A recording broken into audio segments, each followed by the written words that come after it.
Assalamualaikum warahmatullahi wabarakatuh. Halo semua, perkenalkan nama saya Dentia Nurina Faisa dari kelas 11-2 absen 7.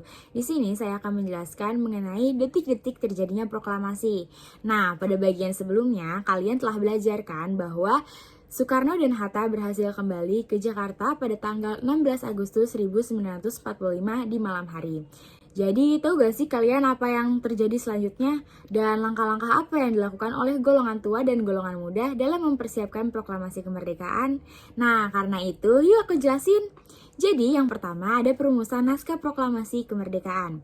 Soekarno dan Hatta menyempatkan pulang ke rumah masing-masing sebelum berangkat kembali ke rumah Laksamana Maeda. Sementara itu, Hatta meminta Soebardjo untuk menghubungi anggota PPKI yang telah berkumpul di Jakarta untuk datang ke rumah Maeda pada tengah malam untuk melakukan persiapan proklamasi. Setelah sampai di rumah Maeda, Soekarno dan Hatta berusaha menemui Mayor Jenderal Nishimura untuk menyampaikan rencana proklamasi kemerdekaan. Namun, Nishimura tidak dapat memberikan jawaban yang memuaskan. Jepang telah menyerah dan diperintahkan untuk menjaga status quo sehingga tidak dapat merealisasikan janji kemerdekaannya kepada Indonesia. Meskipun demikian, Nishimura terkesan membiarkan saja para pemimpin Indonesia melanjutkan rencana proklamasi kemerdekaan tanpa dukungan resmi dari pihak Jepang. Sebelum aku jelasin lebih lanjut, kalian udah tahu belum Laksamana Muda Tadashi Maeda itu siapa?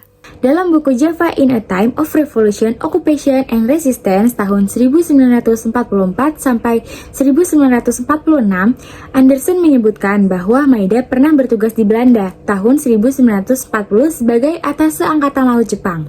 Pada bulan Oktober 1940, Maeda datang ke Jakarta sebagai anggota Komisi Kobayashi yang bertugas untuk mencari suplai minyak dari Indonesia yang pada saat itu masih dikuasai Belanda. Dalam kunjungannya itu, Maeda memiliki misi rahasia untuk mengumpulkan informasi tentang rahasia militer Belanda dan menjalin kontak dengan tokoh-tokoh Bumi Putra. Maeda menyelesaikan misinya dan kembali ke Jepang pada bulan Juni 1941. Saat Jepang menjajah Indonesia, Maeda dikirim kembali ke Jakarta pada bulan Agustus 1942 sebagai kepala kantor penghubung Angkatan Laut Jepang. Di kantor ini, ia mempekerjakan beberapa tokoh Indonesia seperti Ahmad Soebardjo dan Wikana.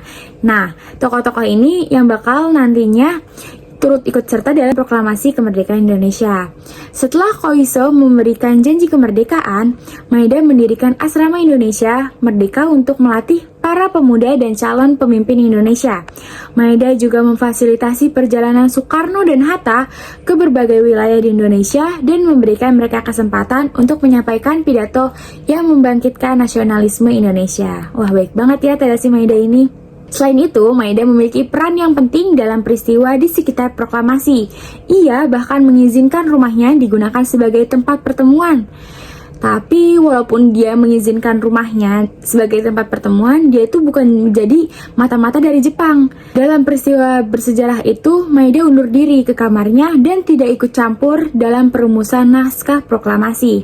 Ia juga meminta kepada kepala rumah tangganya agar menyiapkan makanan sahur untuk para tamunya karena pada saat itu sedang bulan Ramadan. Nah, jadi tindakan Maeda ini benar-benar dari pribadinya karena simpatinya kepada bangsa Indonesia dan juga kedekatannya dengan tokoh-tokoh nasionalis Indonesia. Nah, kita lanjut lagi nih ke proses perumusan naskah proklamasi kemerdekaan Indonesia. Jadi, Soekarno dan Hatta kembali ke kediaman Maeda dengan perasaan kecewa karena tadi si Jenderal Nishimura ini ngejawab dengan jawaban yang kurang memuaskan. Pada saat itu di kediaman Maeda telah berkumpul anggota PPKI, para pemuda dan anggota Chuo Sangiin atau Dewan Pertimbangan Pusat. Meskipun demikian, hanya ada 5 orang yang terlibat, yaitu Soekarno, Hatta, Ahmad Soebardjo, Sukarni, dan Sayuti Melik. Setelah naskah awal tersebut berhasil disusun, Soekarno membacakan hasilnya kepada semua yang hadir. Sebagian besar hadirin setuju dengan rumusan itu, tetapi golongan muda menganggap teks tersebut masih kurang tegas. Sukarni mengusulkan agar kalimat kedua diganti dengan semua aparat pemerintahan yang ada harus direbut oleh rakyat dari orang-orang asing yang masih mendudukinya. Namun, setelah melakukan musyawarah dan mempertimbangkan berbagai hal, maka usulan pemuda tersebut tidak jadi digunakan. Setelah dicapai konsensus tentang naskah proklamasi, Hatta menyarankan agar semua yang hadir menandatangani naskah yang bersejarah itu. Namun, atas usulan dari golongan pemuda, naskah itu ditandatangani oleh Soekarno dan Hatta sebagai wakil dari bangsa Indonesia. Nah, karena udah jadi teksnya, kalian penasaran gak nih gimana proses proklamasi ini ya? Yang kedua ada proklamasi kemerdekaan Indonesia. Para tokoh yang terlibat dalam perumusan naskah proklamasi kembali ke kediaman masing-masing pada pukul 5 pagi. Para pemuda selanjutnya membagi tugas untuk persiapan proklamasi. Beberapa di antaranya mereka mencetak naskah proklamasi dengan menggunakan fasilitas dari kantor berita Damai dan menyebarkannya. Pada awalnya, para pemuda merencanakan pembacaan proklamasi di lapangan Ikada atau yang biasa kita sebut sekarang dengan lapangan Gambir atau lapangan Monas. Namun, saat para pemuda sampai di sana, mereka mendapati lapangan itu dijaga ketat oleh tentara Jepang sehingga tidak mungkin proklamasi dibacakan di sana. Selain itu, banyak di antara para pemuda yang tidak tahu bahwa PPKI telah menyepakati pembacaan proklamasi dilaksanakan di Rumah Soekarno di Jalan Pegangsaan Timur nomor 56. Beberapa prajurit peta berjaga-jaga di sekitar kediaman Soekarno. Suwiryo, yang merupakan wali kota Jakarta, memerintahkan Wilopo untuk mempersiapkan pengeras suara dan mikrofon. Kedua alat itu berhasil didapatkan dari Gunawan, yang merupakan pemilik toko radio Satria di Salemba.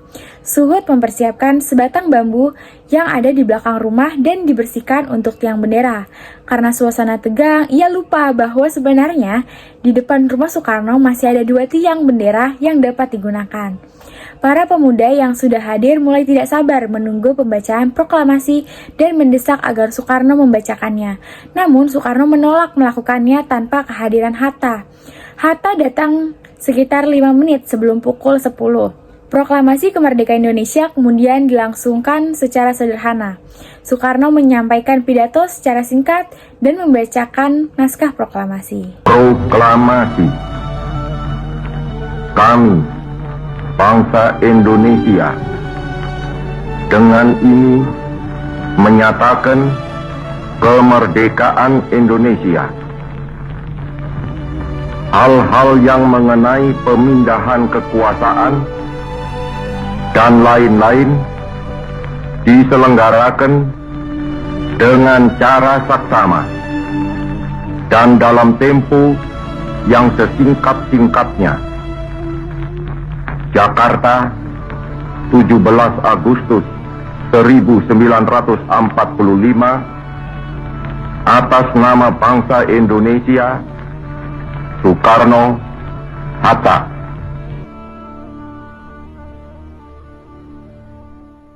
Acara dilanjutkan dengan pengibaran bendera merah putih. Bendera itu sudah disiapkan dan dijahit sebelumnya oleh Ibu Fatmawati setelah adanya janji kemerdekaan dari Koiso. Pada awalnya, SK Trimurti yang diminta untuk mengerek bendera, namun ia menolak dan meminta Latif yang melakukannya dengan dibantu oleh Suhut. Pengibaran bendera itu diikuti dengan nyanyian lagu kebangsaan Indonesia Raya karya W.R. Supratman. Peristiwa proklamasi diabadikan dalam foto oleh Franz Mendur dan Alex Mendur yang pada saat itu berprofesi sebagai wartawan. Namun, foto-foto karya Alex dirampas dan dihancurkan oleh tentara Jepang sehingga foto-foto proklamasi yang dapat kita saksikan saat ini adalah hasil karya Franz Mendur. Peristiwa proklamasi kemerdekaan Indonesia berlangsung secara sederhana. Meskipun demikian, peristiwa ini sangat besar dampaknya bagi bangsa Indonesia. Kita yang hidup di masa kini dapat menikmati kemerdekaan itu dan tidak harus merasakan hidup di bawah penjajahan. Oleh karenanya, kita semua patut bersyukur atas kemerdekaan yang diperjuangkan dengan susah payah oleh para pendahulu kita. Nah, demikian penjelasan mengenai detik-detik proklamasi kemerdekaan Indonesia. Semoga kalian dapat memahaminya dan makin antusias dalam mempelajari sejarah-sejarah yang ada di Indonesia. Sekian dari saya. Wassalamualaikum warahmatullahi wabarakatuh. Dadah!